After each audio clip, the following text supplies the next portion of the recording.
Hi, everyone, and welcome to the Imago Relationship Think Tank.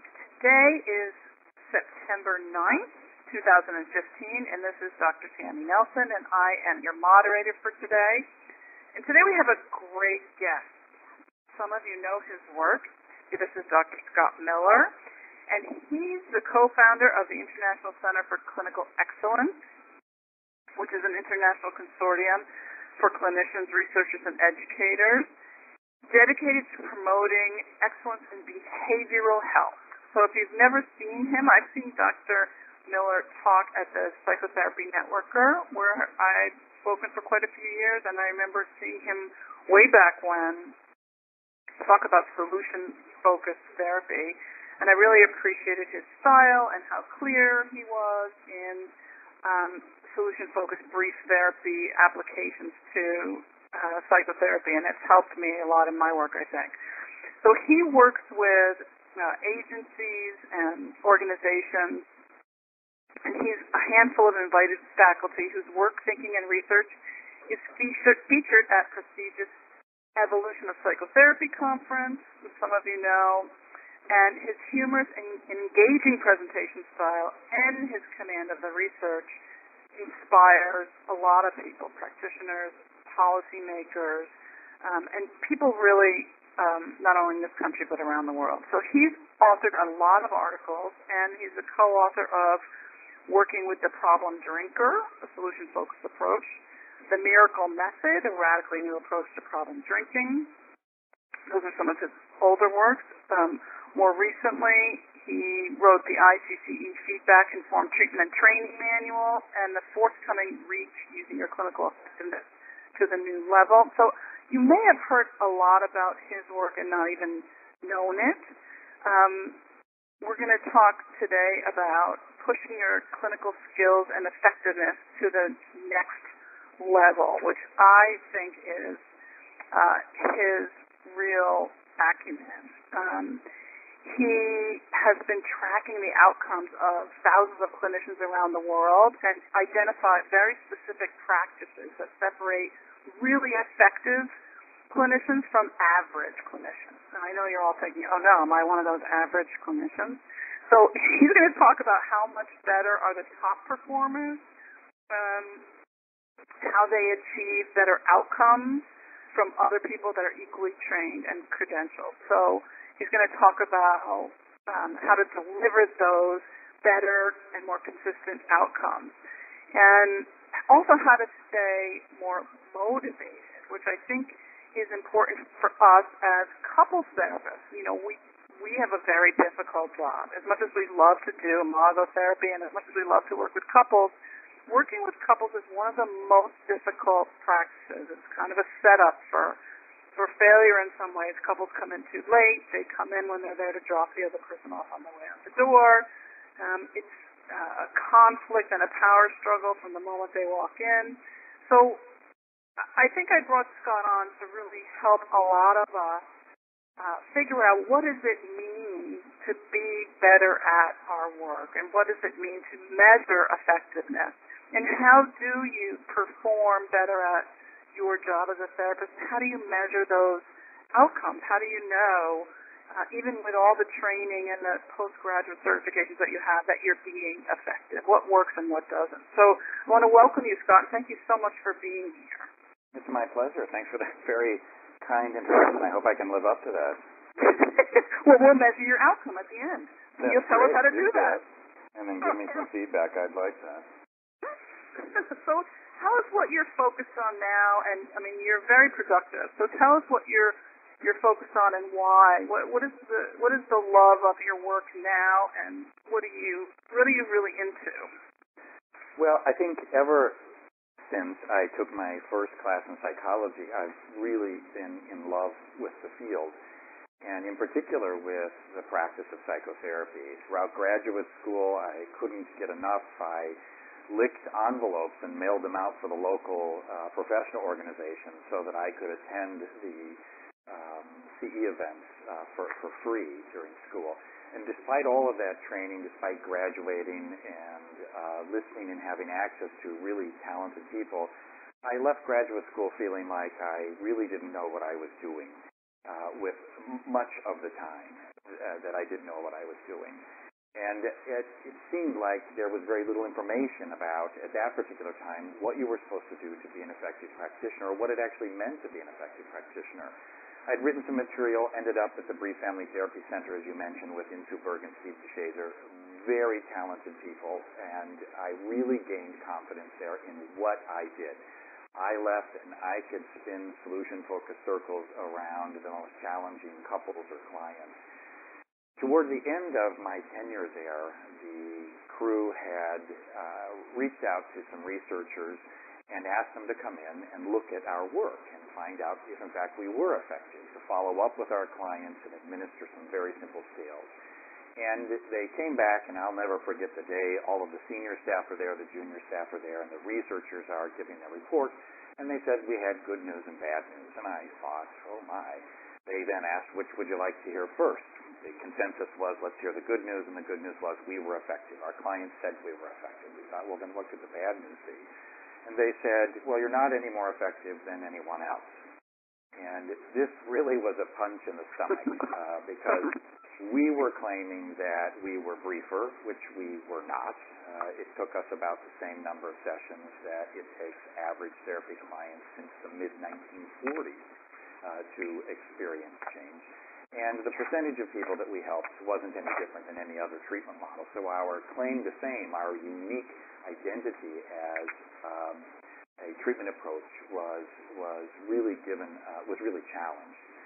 The team split within a short period after that time. Some people continued to look at solution-focused therapy.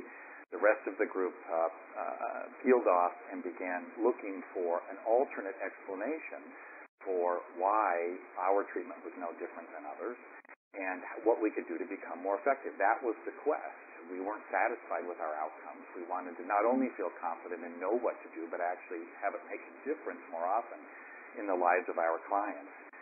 We picked up some research that had been done for nearly, at that time, 70 years about the common factors, meaning that virtually all treatment models share a group of common core curative elements.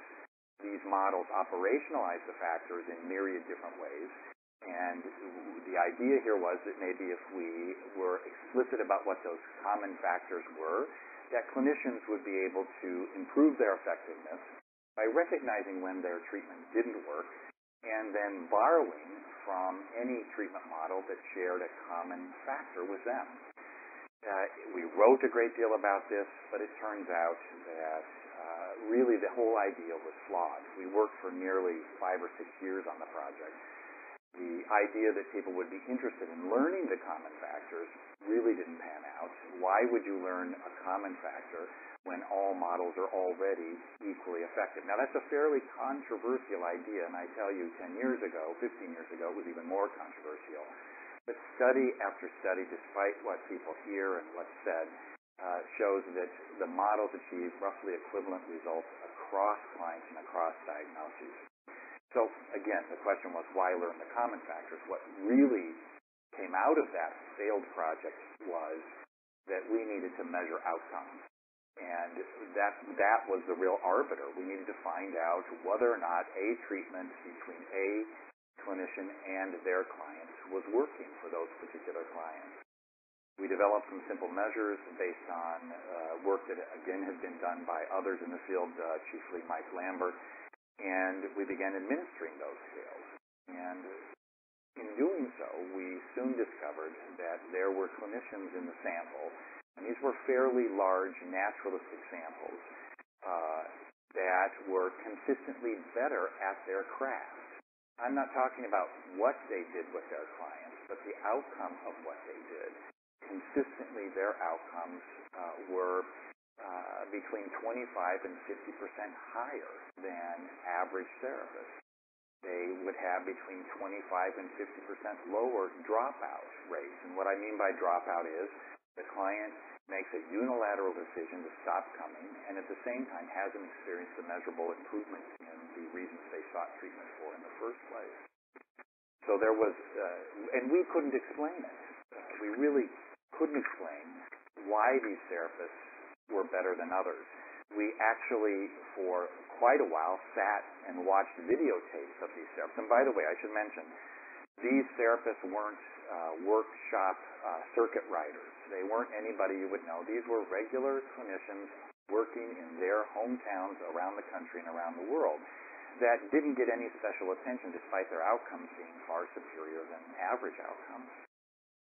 We watched the tapes, and I have to tell you, it was very discouraging. We were trying to figure out what was the secret sauce. What were they doing in there that the rest of us weren't doing?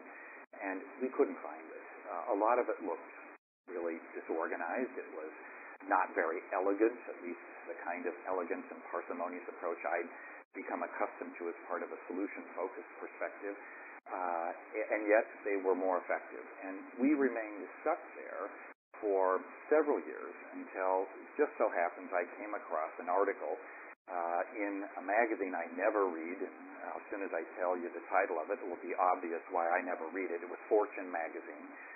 What therapist is read, really?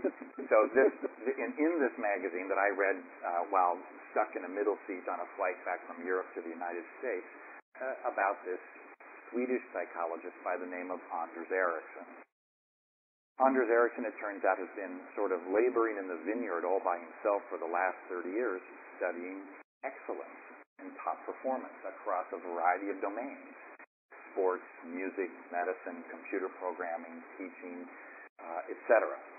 And he finds that there is a fairly common pathway to expertise. Now, we're talking about within a domain. Once you've mastered the so-called basic knowledge, which all therapists do once they're finished with school, some go on to achieve far superior results. And the pathway that leads them there is fairly straightforward. Just a couple of things that they do that routinely improve their outcome over time. And the first one is they monitor and measure the results. Now, not all of them used the paper and pencil sort of measurement, but these folks had a much better assessment of how their clients felt about progress in treatment and the relationship in treatment than average therapists. So monitoring progress was one key step. The second piece was ongoing feedback. Feedback from the consumers of their particular service or specialized coaches. And the third piece, that is Ericsson's unique contribution to the research on the subject of top performance, is something called deliberate practice. 2 words, deliberate practice. Practice, doing something over and over again, deliberate, with conscious intent to improve one's performance. Since that article, we've spent the last, I would say, 8 years now following clinicians and looking for top performers and then cataloging the types of activities and the amount of time they spend. We have a brand new article that just came out. It's the first of its kind in the treatment literature that looked at a large cohort of therapists practicing in the UK. These are counselors and psychotherapists, where they completed a tool that cataloged the amount of time they spent on activities specifically designed to improve their performance as a clinician, and the amount of time they spent doing it, and the amount of cognitive effort required while doing those activities. And interestingly enough, what we found replicated much of what Ericsson has found in other domains of performance, for example, music, violin playing, chess, etc. And that is that top performers, for example, in our sample, top performers, those therapists with 50% better outcomes, 50% less dropout rates, spent about 14 times the amount of time per week in activities specifically designed to improve their performance as a clinician than did the least effective clinicians in the sample. When you compare top performers to average performers in our sample, the figure is about 2 to 3 times more time invested in activities specifically aimed at improving their performance. Now, let me just finish up by saying that usually the question I get when I mention this is, well, what kinds of things do they do? And therein lies the hook. Back to the old paradigm that somehow, if we can find out the silver bullet, the link in the chain that works for everybody and makes psychotherapy work, we can replicate it and get better. But Erickson's, I think, real contribution here is to say that the individual clinician's performance efforts have to be aimed at expanding beyond their unique baseline, where they're at right now. So the activities that are going to help me are going to be different from the ones that my colleagues who work in the same office need to engage in. So we can give some very general ideas, but what really needs to take place first is a thorough assessment of the clinician's outcomes and the identification of what we call that clinician's edge, their edge of their realm of reliable performance. That means when does what they do begin to break down? It doesn't seem to work quite as well. Identifying that edge, we can set some small process and outcome goals for that individual clinician, which they can then organize activities around, spend time practicing so that their outcomes can improve over time. I better take a breath here and tell me. Yeah, let me ask you some questions. So I want to just play like devil's advocate for a second and talk about is there some causation versus correlation here? Like, so in other words, there's two things that come up for me. Are the ones that are more successful, is it because they're getting easier clients? Is it because they have less stressful lives outside of their work? Is it because, and then let's stop right there. Okay. Let's stop right there. The first one you asked was about, are they getting easier clients? And here's an interesting piece. Whenever we do research like this, we're always making sure that we compare like to like. We're doing what's called a case mix adjustment in the statistics, so that everybody is running the same distance, just like in a 1,000-meter run around a course. We have to adjust where people are starting because they are seeing different clients. So we do make a case mix adjustment so that we're comparing therapists with equally severe cases. The second piece that I think is really critical and curious is that top performers don't seem to do well with that client and not the other. Adults, children, couples, groups, these top performers do it all. And we think that's because it's not about the method. It's about, in fact, it's not even what happens in the room so much with clients that's likely to lead to improved performance.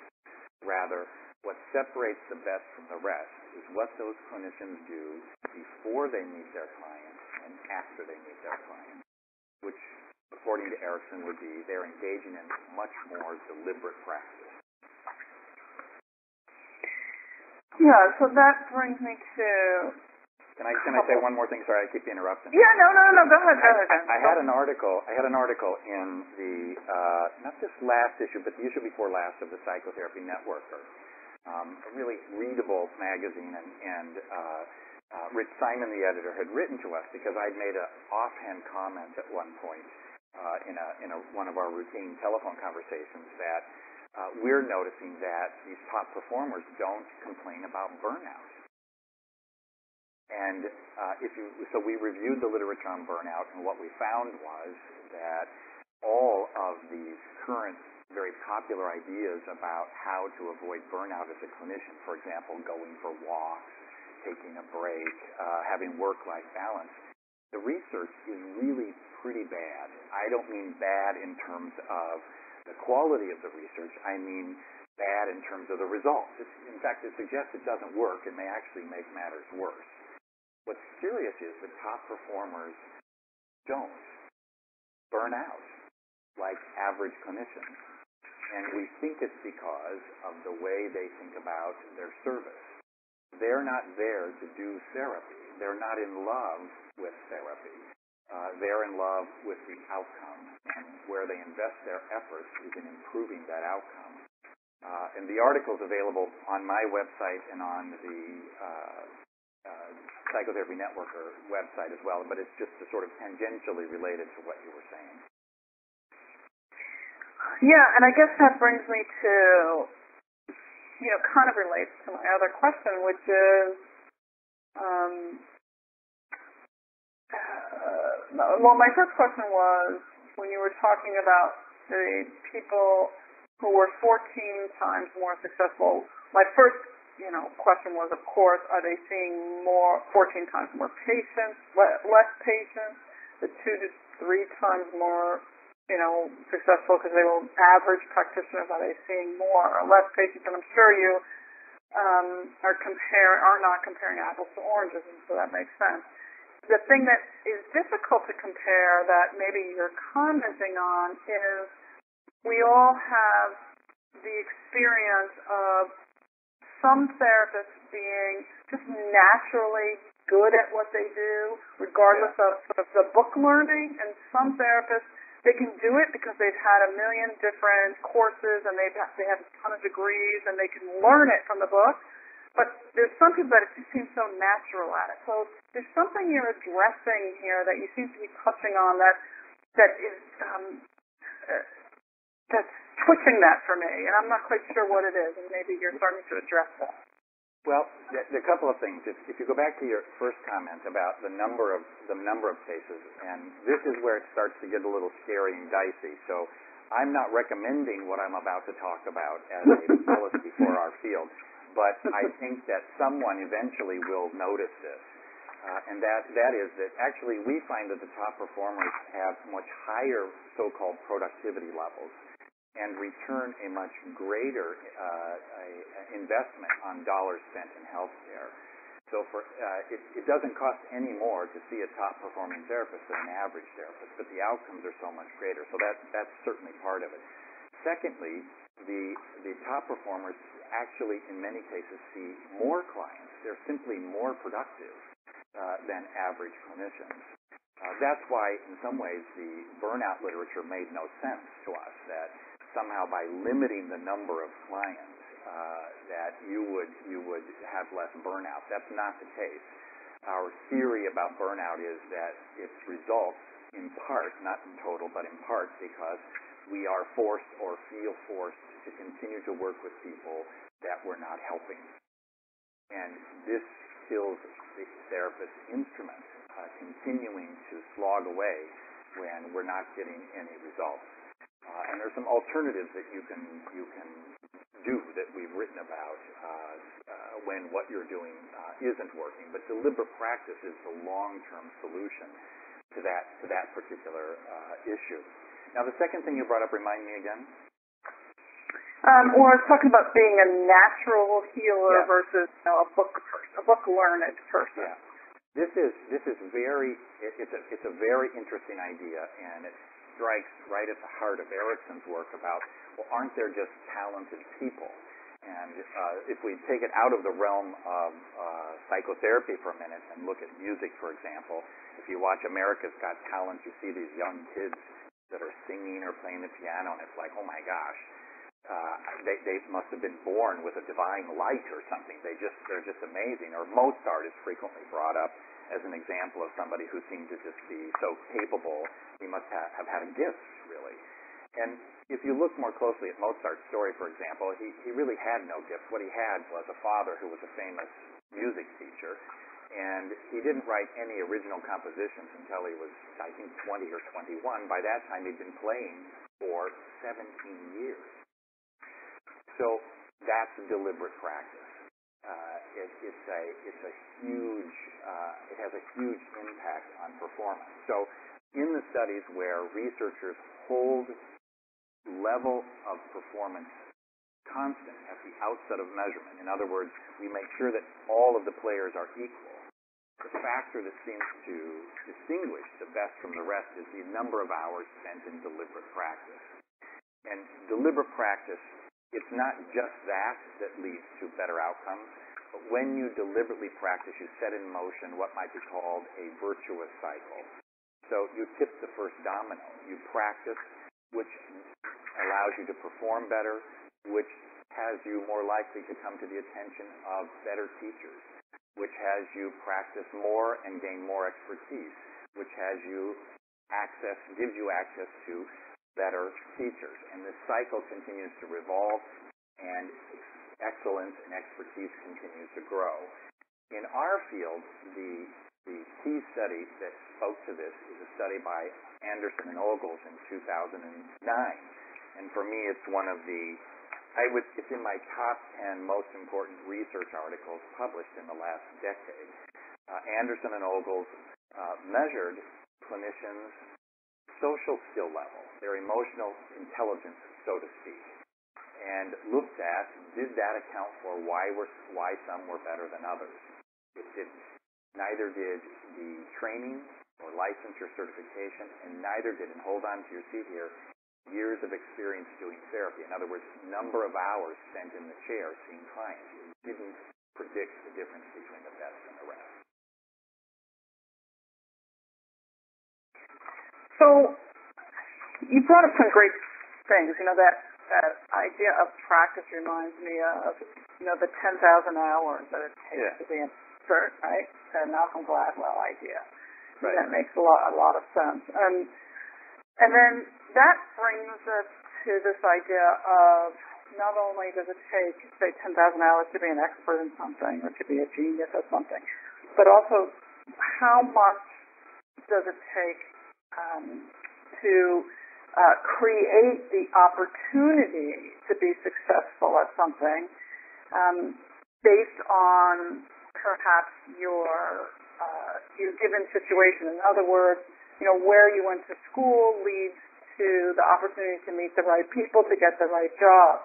So my question is, is your success as a therapist related to your environment? The fact that you connected with the right people to work in the right agency, to get the right background, to get the right clients, to work with the population that you want to, so you don't have to work, at the Walmart to work part-time as a social worker to work your way up. In other words, is the success that you measured related to people's environment because they got to work with you as a mentor and you taught them to be successful at what they do versus working at it, perhaps an agency or starting a private practice really, really slowly and taking insurance when perhaps they didn't want to? There's been no study that made that detailed level of comparison as of yet. But if you look at other fields, there are these areas that popular writers call hotspots. For example, golfers coming out of South Korea at the present moment, or Disney singers coming out of this one trainer in Texas. So there are hotspots where if you can get to that particular location, it seems to more reliably improve your outcomes as a clinician. But in general, I would say where you go to school makes absolutely no difference that we can see in terms of outcome. Clearly, and for years we've known that years of education don't do it. And so here's the problem. When you look at those kinds of influences, they're relatively weak predictors. What's the best predictor is between therapist variability, how that individual therapist functions, what they do. And most of the people that we've looked at who are top performers actually are not the stars in their class. They're not the most glib. They're not the ones that are most privileged. What most of them are is very hard-working. They simply spend more time. In fact, I'm remembering one of these people whose video I show and have showed for a couple of years. Her name is Wendy Amy. She's a clinician in the UK. And Wendy told me, in fact, that when she first went to college, that they thought she had a learning disability. And I was kind of shocked by this, but so I asked why, and they said, the only thing I could figure out was I asked too many questions, and I always seemed to puzzle longer than everyone else over what was being said. If you talk to Wendy, she would simply say, I'm not the brightest person in the room, so I have to work harder than everyone else. This is her attitude.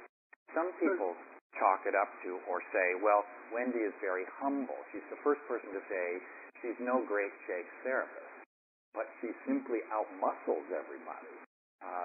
She's more diligent about it. And this is what we find with the top performers. They think of their development like a marathon, investing, or their retirement, that she's investing in it daily, a little bit at a time. What we found from the study of these top performers is there is no way to sprint to the top. You can't do it.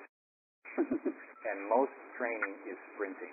You go to a weekend workshop, you're trying to sprint to the top, when really all you can possibly be from those workshops is inspired to work much harder if you want to master whatever it is that's being taught. I think that is so smart what you just said, and that makes so much sense that, a lot of the trainings that you go to, particularly the shorter term, inspire you perhaps to be like the person that's leading the workshop, or to work harder at something that interests you, or to find out more about a particular model and therefore to dig deeper, or to go back to your office and work in that way. So what you're saying makes a lot of sense. And one thing that we do think is one encouraging finding from the literature, and this is the work of Mikael Rønnestad out of Norway, what they've looked at as a group is therapist professional development. One of the core factors related to job satisfaction and a clinician's lifelong commitment to the field is a sense of professional development. They feel like they're getting better. Now, that's the good news. And if I quote the researchers who came to brief some 20 years ago, the bad news is that despite the promise, clinicians do not get better over the course of their careers. We have a brand new study, Simon Goldberg is the author of it, that is coming out in the Journal of Counseling Psychology, where we looked at clinicians' outcomes over a 5-year period. Their outcomes do not get better. In fact, on average, the clinician's outcomes slowly and inexorably deteriorate over time. Now, we're not talking about huge levels of deterioration, but they do deteriorate over time. And the truth of the matter is, you just have to work at your skills very hard to keep them where they're currently at. And to improve them, it takes even more effort. Now, when I speak like this, my colleagues that I work with usually roll their eyes and say, Scott, why are you telling people this? Because you're not being very encouraging. It sounds like this is impossible. It's not impossible if you think of this challenge of professional development as a marathon, as the same way you think about your pension for retirement. And you know how difficult that is. Well, I think, the good news for our field is that, at least in psychotherapy, you only get better as you age. We don't really age out. People think that the older we are, the better we are. And what you're saying is that is actually true. And that if we keep working, the older we are, perhaps the better we do get at our field. And so can you give us some advice as couples therapists of what we should be focusing on to improve our outcomes and perhaps to measure some of our outcomes as couples therapists? Well, number one, you can download from my website, that's at scottdmiller.com, Scott D is in David, Miller.com, and find the icon that says performance metrics, and download our two simple scales. One is an outcome scale or a progress scale, and the other is an alliance measure or relationship measure. And begin using those tools in your practice. Doing that will help you, within a short while, identify your baseline level of effectiveness. Now, the good news is, most of us, and I include myself in this, will find that we're average in terms of our outcomes. You're not going to find, after decades of experience, that you're less than average. Very, very few find that out. There are therapists, believe me, but most therapists, a plurality, are at least average. That's the good news. Simultaneously, it's also the bad news. because the enemy of excellence is the good. It's easy to settle there. So we need to look for where our edge is. That's where our realm of reliable performance begins to break down. One way to do that is to start to look at, number one, the cases where the outcomes are not improving.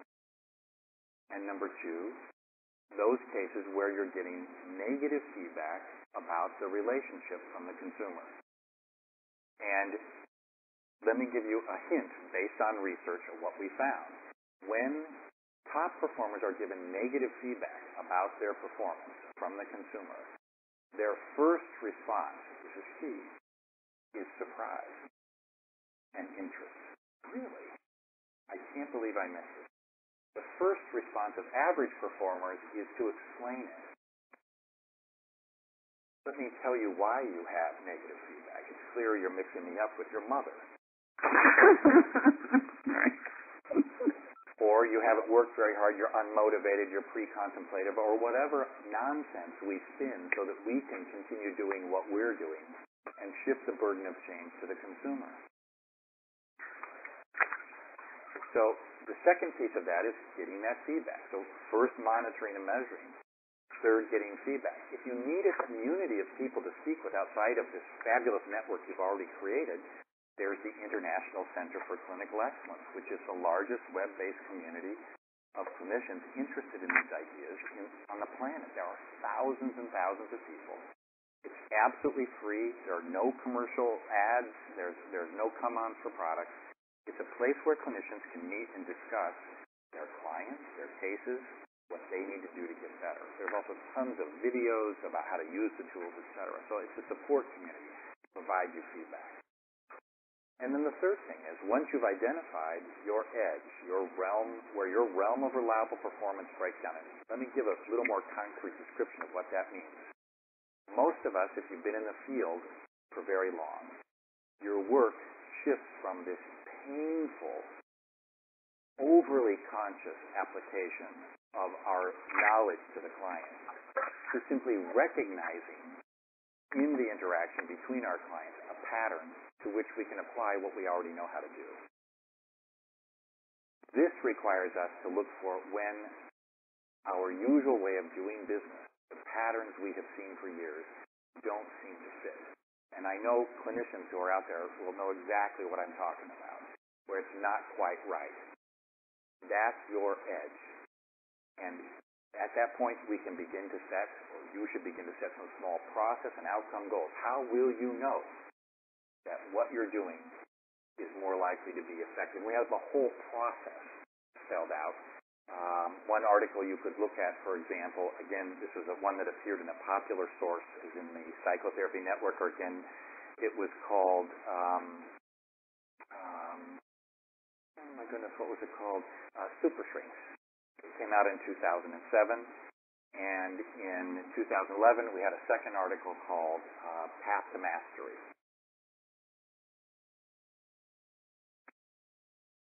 And then you begin to deliberately practice, putting in a little time. So most therapists are doing much of what I'm saying. This means doing it in a much more conscious and deliberate effort. So even reading an article can constitute deliberate practice, especially if it's tied to a specific process and outcome goal. Talking with a colleague can as well, if it's tied to a specific, personally set professional development process or outcome goal. A little bit, 20 to 30 minutes a day. Focused, deliberate, repetitive is what it takes.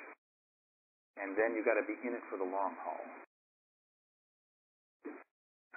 So, Scott, if people wanted to use these techniques to, say, measure why they're not getting as many couple referrals as their neighbor, or why their website isn't getting any hits, or, if they wanted to do it to measure their business acumen, do the same principles apply as sort of being, quote-unquote, a super therapist or a super shrink? Well, certainly the same ideas apply, the same generic ideas in Erickson's approach, that is, establishing your baseline, getting feedback, and deliberate practice. Those certainly apply. the specific measures you would use would, of course, be different. If you already know that you're not getting as many referrals to do couples work as your neighbor, I would want to carefully check that.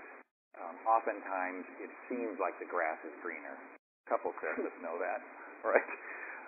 Someplace else. And it turns out that it's not. Let me give you one example of that. When we ask clinicians to rate how effective they are, hold on to your chair, the average clinician overestimates their effectiveness by 65%. Now, that's not because they're deluded, although that level really is delusional. It's simply because our experience is not a good teacher. It is corrupted by a whole host of factors. And you really do need to have a metric and begin counting the number of, for example, in the question you asked, counting the number of referrals and seeking solid empirical information about the person you're comparing yourself to.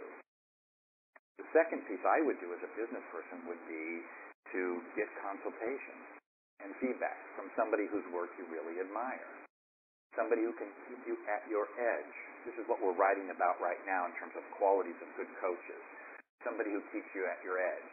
Now, I'm probably saying too much here when I say when you go to one of those weekend workshops, the work of the people you're watching, at least if you're like me, is often so unbelievably good that I'm left with two responses. My first response is absolute, utter shame, because I know I'll never be able to do that. The second one is, it's impossible, it must be some kind of setup. Right. Some BS kind of client and clients don't act like this. And the truth is, you watch nearly 100% of the training videos, I never have clients act like those clients. Who are these people? Right. So you need somebody who's going to keep you at your edge. Otherwise, where you end up is what we call the ambit of admiration, where all you can do is sit back in awe. And generally, what we do at those moments is attribute that clinician's talent to the environment or to their talent, something innate. And what both of them say to us is, there's nothing I can do to get better. So we leave disempowered. Am I making any sense here?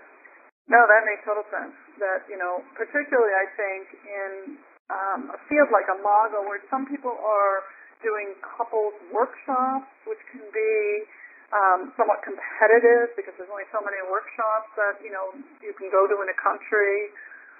So some people will get a lot of couples, some people get none, and I think they get discouraged early. Yeah. Perhaps, and the people that have been offering workshops and get a lot of people have been doing it for years and have kind of figured out their rhythm and how to do it, and they've been, they went through the lean years, and now they've been, like you said, they have a lot of experience and they know how to do it, and they've been monitoring and measuring their results. Yeah. And, so a lot of it is based on their deliberate performance. And so I think that makes a lot of sense. And, getting referrals for couples, many times that's a word of mouth referral. Yeah. Or it's based on your website, or it's based on how you interact with your community. And so couples therapy, I think, is its own animal in many ways, and there are specific things that work and specific things that you have to work at. So many of the things that you're saying, I think, make sense. I'm really impressed that finally, in the last decade, there are a number of really solid coaches, business coaches, that can help clinicians. I mean, going to a workshop to learn any method is not going to help improve the number of couples that come to see you. It just won't. That's an entirely different area. It is about business acumen. So I think of Jason Seidel, who runs the Colorado Center for Clinical Excellence. I think of Casey Truffle, whose brand new book just came out about operating a successful business as a psychotherapist. There are people who do that. I mean, here's one of the things we've been telling people when you're thinking about getting some help and coaching. Reach for the top. Reach for the top. All they can say is no. So if you have somebody whose work you admire, pick up the phone and call them. This is something I did as an undergraduate student at university. I had a paper requirement that I had to write, It was about what was being called the cognitive revolution in psychology at that time. Believe me, this was a long time ago. I was really interested in Skinner's ideas. C.F. Skinner, who was alive and writing like a madman at the time. And so I picked up the phone and I called him. He answered his phone. And we talked for nearly an hour about my paper.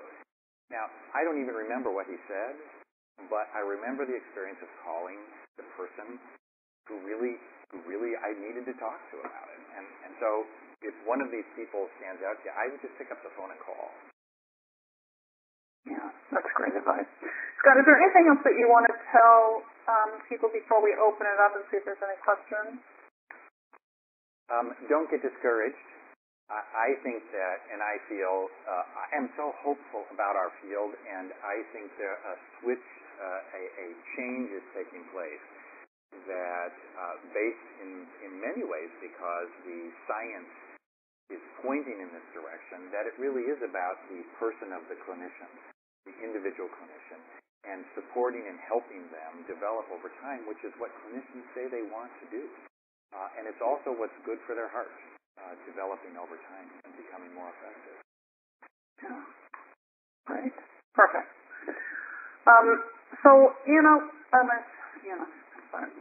Sarah, will you open up Anna's one of my assistants. Sarah, will you open up the line so that people can ask Scott a question? I believe you can hit *6 to take yourself off moderator mode.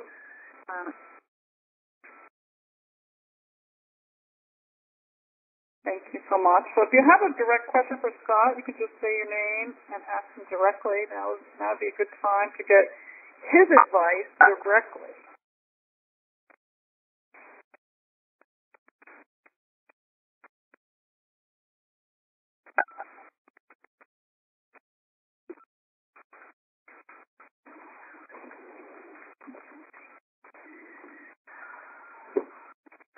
Okay, here's someone. Are you trying to ask a question? Sometimes it takes a minute to get off mute. It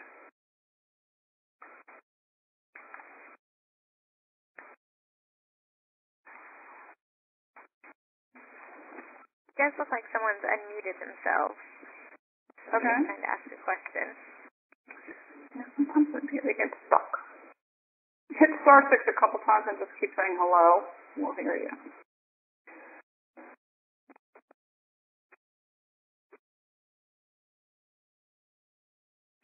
Meanwhile, Scott, can you give people the contact info again for the center and also how to access you directly and anything else that you want them to know about you and your trainings or anything you have coming up? Well, we do, and I appreciate this opportunity to do a shameless plug of our materials. Absolutely. The measures are free. You can get them from my website at scottdmiller.com. If you email me through the website, I answer all of my own email. Sometimes it takes me up to a couple of days to do it if I'm on the road and traveling. But I will get back to you. If you do not get a response from me, then you should send the email again and make sure you've got my middle initial in there, the D in between Scott and Miller. There is on the website the list of the trainings on the right-hand side of my website. We have 2 coming up in March, and they're held every March, and that is the Advanced Intensive. This is when, for 3 days, we talk about how to measure your outcomes and how to use that information to develop a professional development plan. Or if you're working in an agency and want to find out how effective the practitioners are and which programs within the agency work, that's where we talk about it. During the same week, we have a 3-day training called the Fit Supervision. They actually run back-to-back. And here we're talking about using data to inform the supervision process or consultation process. How do you identify clients that aren't making progress? And what are the steps for resolving the impasse in a way that either improves the outcome or gets the client the service that they actually need? Again, both of those are in March 2016. We have 40 spots each time. It always sells out, usually 2 or 3 months in advance. If you want a quick and easy way to get sort of dive in, we have a webinar coming up. There's one every fall, and it starts in October typically. And again, on my website, it's scottdmiller.com. You can click on the link, and it will take you there. inexpensive, and CEs are available if you need those. It's 4 hours. And if you're not available for the live broadcast, they are recorded so you can listen in afterwards. The biggest place to go really is ICCE. In short, there are no top performers without a network of people who largely remain invisible, that on which the top performers' shoulders they stand, or the top performer stands on their shoulders, rather. And that's the ICCE. It's a great place for people to meet and talk, share resources. There's hundreds of articles there. I'm sure half are illegally copied and uploaded behind a firewall. You can talk about the struggles you have, and you will find a huge range of supportive people there. That's a great resource. Thank you. Right, Scott, I appreciate you connecting us with all of the resources that you have, and I wish that we had more time. You are a great resource in and of yourself, and it's great to have you. I hope everyone will go to scottdmiller.com, and I appreciate the really clear message that you gave, and also how you answered the questions really effectively, and you gave us some very easy to understand information, as well as pushed us all to our edge to perform better and take a look at ourselves. I think you gave us just enough anxiety to motivate us, but not too much to shut us down. I think that was a good balance. Cool. So good enough. I'm glad that's quite a needle to thread, and I'm glad to have done it. I appreciate that very much, and I look forward to connecting with you again. And thank you so much for your time, Scott. We really appreciate it. And Thanks. Please, if you want to connect with Scott, if you wanted to ask a question, and I'm so sorry that we could not get all of yours fixed, please contact him directly through scottdmiller.com. So thank you so much, Scott. My pleasure. Thanks, everyone, for being here today on the Imago Relationship Think Tank. Today is September 9th, 2015. Our guest today was Scott Miller, and you can contact him directly at scottdmiller.com. Please check the Imago website for past and future think tanks. This is Tammy Nelson. Thanks, everybody. Bye-bye.